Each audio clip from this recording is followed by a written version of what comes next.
नमस्कार बच्चों, आज की हमारी कंप्यूटर क्लास में हम डॉक्यूमेंट प्रिपेयर करना, वर्ड में कैसे डॉक्यूमेंट प्रिपेयर करते हैं, कैसे उसमें एडिटिंग करेंगे, कैसे टेक्स्ट को सेलेक्ट करेंगे, ये सारी चीज़ें आज की इस कक्षा में हम कवर करने की कोशिश करेंगे। राइट? तो अभी तक हमने ये जाना कि हम वर्ड प्रोसेसर की मदद से डॉक्यूमेंट्स क्रिएट कर सकते हैं और यह डॉक्यूमेंट मल्टीपल पेजेस का हो सकता है, यानी कि इस डॉक्यूमेंट में, इस फाइल में, ये फाइल कितनी भी बड़ी हो सकती है, 400 पेज की, 1000 पेज की, कितनी भी, जो आपकी रिक्वायरमेंट है। जब बड़े बड़े डॉक्यूमेंट्स, बड़ी बड़ी फाइल्स बनाई जाती हैं तो वो वर्ड प्रोसेसर की मदद से बनाई जाती हैं, क्योंकि वर्ड प्रोसेसर में हम अलग अलग टेक्स्ट का चुनाव करके उस पर अलग अलग तरह की एडिटिंग एवं फॉर्मेटिंग कर सकते हैं। टेक्स्ट एडिटर में जब हम फाइल बनाते थे तो उसमें भी आप फाइल कितनी भी लंबी बना सकते हो, लेकिन जो आपको अलग अलग पेजेस का लुक एंड फील चाहिए होता है कि ये पहला पेज, ये आप देख पा रहे हो, आप बता पा रहे हो हर एक पेज पे क्या आएगा क्या नहीं आएगा। आपने 4 पेज के बीच में एक नया पेज इंसर्ट कर दिया, अपने आप पेज नंबर जो है वो अपडेट हो जाएंगे। और इसके अलावा जब हम इतनी बड़ी कोई फाइल बनाना चाहते हैं तो वर्ड इस्तेमाल करने का एक फायदा ये भी है कि यहाँ पर आप अलग अलग प्रकार की फॉर्मेटिंग कर सकते हो, प्लस आप तरह तरह की इमेजेस या किसी चीज को आप कोई बॉर्डर देना चाहो, या जैसे आप बुक्स में देखते हैं कोई डायग्राम्स हैं, फिगर्स हैं, ड्राइंग्स हैं, है ना, फ्लो चार्ट्स हैं, वो सब भी बने हुए होते हैं। तो उस तरह की चीज की भी जरूरत आती है। जब हम ऑफिस के पर्पस से डॉक्यूमेंट्स देखें तो वहां पर भी, ऑफिस में भी जब डॉक्यूमेंट्स बनते हैं तो डॉक्यूमेंट्स में लेट्स से उसमें कुछ हायरार्की बताई हुई है, तो हायरार्की बताने के लिए आपको कुछ शेप्स इंक्लूड करके, जैसे रेक्टेंगल, देन 2 एरोज, तो इस तरह की चीजों की जरूरत पड़ेगी। तो वर्ड प्रोसेसर यानी कि वर्ड में आप आसानी से इस तरह की फाइल्स क्रिएट कर सकते हो। ठीक है, इसके अलावा आपको जैसे सूची दिखानी है कोई, या टेबल्स के अंदर आपको 2 चीजों के बीच में डिफरेंस, या आपको 10 एम्प्लॉइज का कुछ डेटा दिखाना है, तो वो भी करा जा सकता है। तो बहुत तरह तरह के टूल्स अवेलेबल हैं। और जैसे हमने कोई पिक्चर बनाई, उस पिक्चर को हम तरह तरह से फॉर्मेट कर सकते हैं।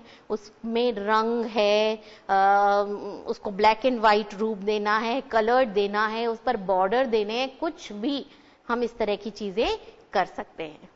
कई बार कुछ ऐसे पेजेस हमें निकालने होते हैं जिनके चारों तरफ बॉर्डर दिखे, तो पेज बॉर्डर आप डाल सकते हो। तो बहुत सारे टूल्स हैं वर्ड में, तो आप फाइल को तरह तरह से, अलग अलग पेजेस पर अलग अलग तरह से फॉर्मेटिंग कर सकते हो। साथ ही साथ इसमें, जैसे कि हमने देखा, डॉक्यूमेंट में जब हम लिखना चालू करते हैं, हम टाइप कर रहे हैं, हम जब भी हमें एक नया पैराग्राफ शुरू करना है, हम एंटर कर देंगे, लाइन अपने आप आ जाती है। वही टेक्स्ट एडिटर में भी ये चीज है ना, कि लाइंस अपने आप आ जाएंगी, लेकिन जब आपको एक नया पैरा शुरू करना है, आप एंटर की देंगे। एंटर की means starting of a new para. Right? अब आप किसी पैराग्राफ में उसको थोड़ा हाईलाइट करना चाहते हो, उसमें थोड़ी ज्यादा दूरी, उसकी लाइंस में गैप करना, है ना, तो ये बहुत तरह तरह की फॉर्मेटिंग्स यहाँ पर उपलब्ध हैं। आप पैराग्राफ्स के कोई एक पैराग्राफ है, उससे ऊपर और नीचे ज्यादा स्पेस छोड़ना चाहते हो, लाइंस को इंडेंट करना चाहते हो, मार्जिन्स छोड़ना चाहते हो, वो सारी चीजें होती हैं। ठीक है, तो शुरू करते हैं। क्या क्या हम कर सकते हैं, ये चीज हम समझ गए कि ये मान लीजिए हमारी फाइल है, हम यहाँ पर हमारे टाइटल बार आ रही है, कुछ और टैब्स दिखाई दे रहे हैं, कुछ और टूल्स यहाँ पर नजर आ रहे हैं, है ना। यहाँ पर हमारे वो बटन्स हो गए ये टाइटल बार पर, ठीक है। और यहाँ पर लेट से कुछ फाइल, व्यू, है ना, ऑप्शंस लिखे हुए हैं। यहाँ पे छोटी छोटी पिक्चर्स बनी हुई हैं, टूल्स हैं। और टूल्स की सबसे अच्छी बात कि आप पिक्चर से ना भी समझें, वैसे पिक्चर इस तरह की है जैसे कट करने के लिए कैंची बनी हुई है ना, सिजर बनी हुई है, तो आप देखते ही समझ जाओगे कि अच्छा ये तो कट का टूल है। तो आप शॉर्टकट की से काम कर सकते हो, आप टूल पर जस्ट क्लिक करके काम कर सकते हो, बहुत आसान है ना। सब कुछ दिख रहा है हमें, और यहाँ पर हमारा जो भी फाइल है उसका नाम आ जाएगा। अगर सेव नहीं है तो डॉक्यूमेंट 1 दिखाता रहेगा, दूसरा डॉक्यूमेंट, और एक ही विंडो में हम मल्टीपल डॉक्यूमेंट्स भी ओपन कर सकते हैं। यानी कि हमने एक वर्ड प्रोसेसर ओपन किया है, अब मैं अगर 4 फाइलों पे 4 डॉक्यूमेंट्स पर काम कर रही हूं तो 4 डॉक्यूमेंट्स भी खोल सकती हूं। ठीक है, जैसे टेक्स्ट एडिटर में क्या होता है कि आपने एक फाइल खोली, वो एक टेक्स्ट एडिटर में, दूसरा दोबारा से आपको टेक्स्ट एडिटर ओपन करना पड़ेगा, दूसरी एक फाइल खुली हुई है, दूसरी फाइल एक और देखने के लिए, तीसरी के लिए लेकिन यहां पर आप एक ही विंडो में मल्टीपल डॉक्यूमेंट्स ओपन करके रख सकते हैं, उन पर काम कर सकते हैं एक साथ। ये इस तरह से है। अब यहां पर आप काम शुरू करेंगे और अपना इस तरह से यहां पर जब भी आपको नया पैरा चाहिए आप ब्रेक दे देंगे।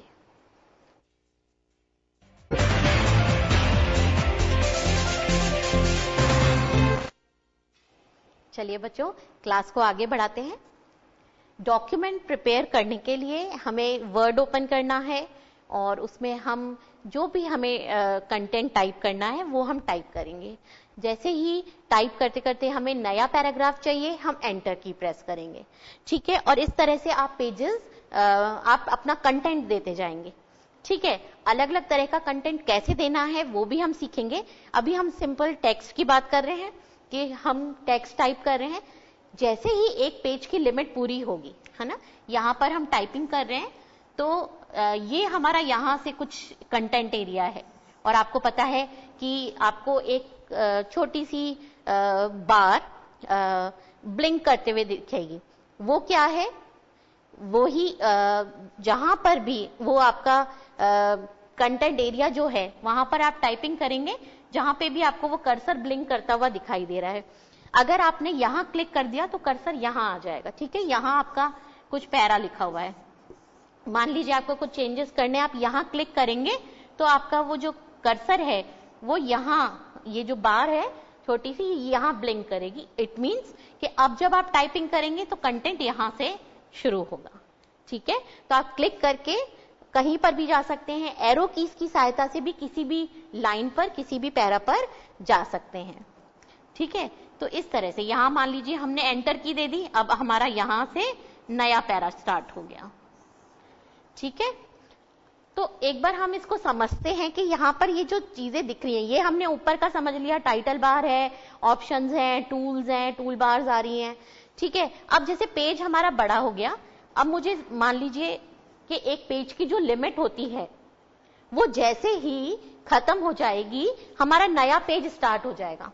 ठीक है, ये हम लिख रहे हैं, जैसे ही एक पेज की जो लिमिट है वो खत्म हुई, अपने आप नया पेज आ जाएगा। हमें ये देखने की जरूरत नहीं है कि हम कौन सा कहाँ पे हैं, हमें नया पेज डालना पड़ेगा क्या, ऐसा कुछ नहीं, अपने आप पेज आ जाएगा, आपका कंटेंट चलता रहेगा। और आपको पेज को ऊपर नीचे करना है, आपको आप 4th पेज पर लिख गए, पहुंच गए हैं, आप 4th पेज पर पहुंच गए हैं लिखते लिखते, अब आपको ऊपर करना है तो आप यहां पर आपको स्क्रॉल बार्स मिलेंगी। क्या मिलेंगी? स्क्रॉल बार। ये स्क्रॉल बार में ऐसा एक छोटा सा ये रेक्टेंगुलर ये आता है ना, ये इस तरह का, इसको आप ड्रैग करके ऊपर नीचे ला सकते हैं। या फिर स्क्रॉल बार में यहाँ पर आपको ये एरो मिलेगा इस तरह से, ये डाउन एरो मिलेगा यहाँ पर, है ना। तो अगर आप यहाँ डाउन एरो पे क्लिक करेंगे तो आप डॉक्यूमेंट के नीचे नीचे जाते जाएंगे, नीचे वाले पेजेस पर। और अगर आप अप एरो पे क्लिक करेंगे तो आप यहाँ पर ऊपर ऊपर के पेजेस पर जा पाएंगे।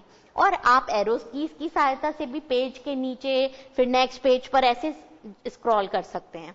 ठीक है, माउस से भी स्क्रॉल कर सकते हैं और स्क्रॉल बार पे क्लिक करके भी स्क्रॉल कर सकते हैं। यानी कि आपने मान लीजिए 10 पेज का कंटेंट तैयार भी कर लिया, आप किसी भी पेज पर स्क्रॉल करके जा सकते हैं।